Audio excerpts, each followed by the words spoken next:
Hey, Gianmarc here. I wanted to do a lesson on alternate picking practice with chromatic scales. Chromatic scales are nice to use when you're practicing your alternate picking because it kind of gives your left hand something relatively easy to do while you work on your right hand.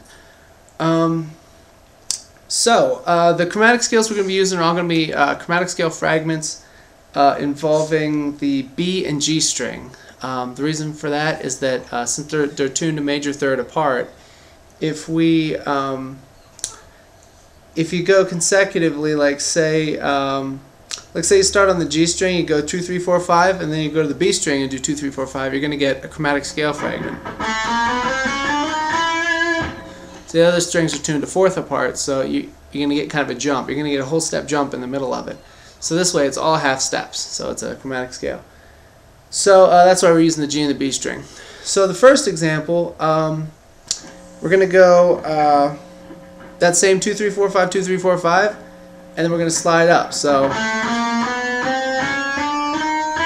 then you slide up one, you go backwards. Slide up one, slide up one, slide up one.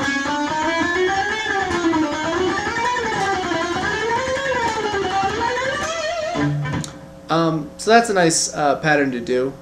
The other way is to go downwards. So this is going to be the same pattern on the B and the G string as well. So here we're going to go 17th fret. I had to count them there.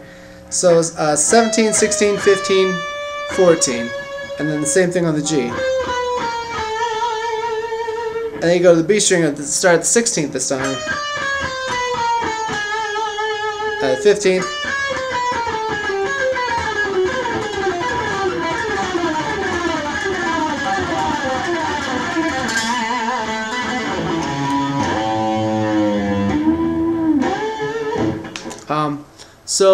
That's how that works.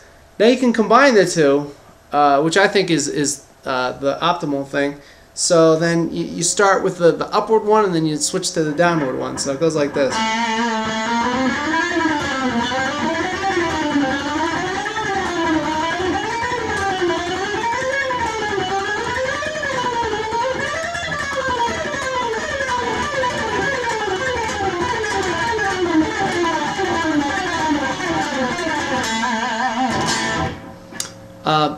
Those are the two chromatic exercises I'd recommend. Once you get those down, you got some speed with those in your alternate picking, I think one of the best things to practice is actually Flight of the Bumblebee, or even just fragments of that. So you could do like a...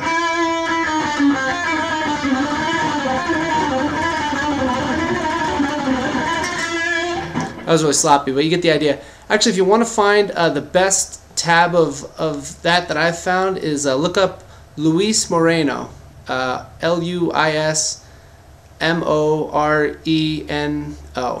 Luis Moreno. Look up his transcription of that, and he also has a clip of him playing it on YouTube. If you can learn Flight of the Bumblebee, then you'll have any kind of alternate picking thing will come much easier after that. So I'm actually currently working on learning that one myself, which is why that was a little sloppy. But alright, good luck, and let me know if you have any questions. Oh, let me talk about picks a little bit. Because with alternate picking, any kind of fast, like shreddy kind of stuff, you want kind of a firm pick. The Jazz 3, that's kind of like the go-to pick for anyone who's into shredding kind of stuff. Personally, I like the Jazz 3 XL, so that's this one. It's got the same point as the Jazz 3, but it's the same size as a normal pick. With regular Jazz 3s, I always felt like I was losing the pick.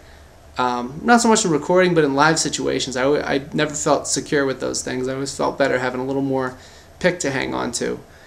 So I recommend the Jazz 3 XLs. They're a little harder to find, but most places can at least order them if they don't have them in stock.